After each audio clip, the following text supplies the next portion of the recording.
This week's Torah portion is called Vayishlach, and we continue the story of Jacob, our forefather. And if you remember, Jacob had to run away from his family home because of the wrath of his brother Esau. So Esau and Jacob are twins, and we understand that from the very beginning, when they were in their mother's womb, they were fighting, they were engaged in some kind of struggle, some kind of battle.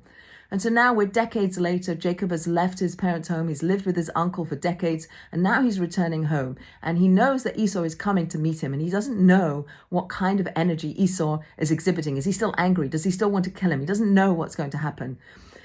Before he has the encounter with Esau, he remembers that he left something behind, and he goes back to collect these vessels that he left behind. And it becomes nighttime, and he encounters a man. And he starts to struggle and fight with this man. So our commentators teach us that this man represents or is the force or the angel of Asaph, that he represents Asaph, that he's the energy of Asaph. And he's struggling and fighting with this angel.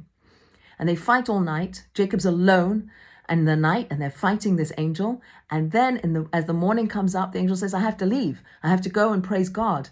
And Jacob says, I won't let you leave until you bless me. And he gets a blessing.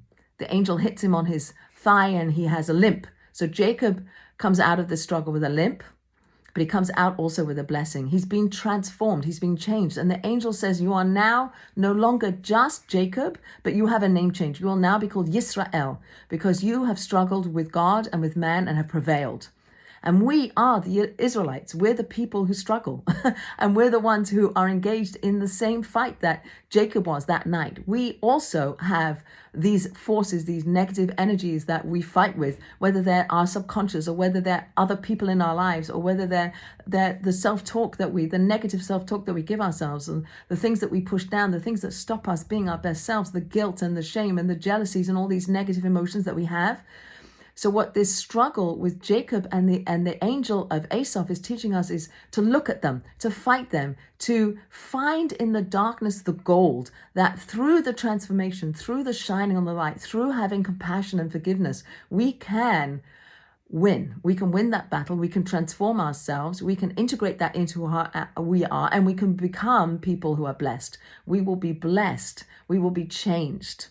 I think that's the message. So confronting those people or those things that kind of pull us down, that are negative, that we push away, that stop us from being our best selves, confront them, look at them, forgive them, and maybe engage with them, shine light on them, integrate them into who we are, and use those aspects of ourself in a good way, in a wholesome way. And at the end of the Torah portion, Jacob and Esau together, they bury their father Isaac when he dies. And so those two forces perhaps at some points become as one, and they become wholesome and they do good by, like, for instance, burying their father Isaac. So can we have these forces, recognize the forces that are within us or outside of us, and somehow use them for good?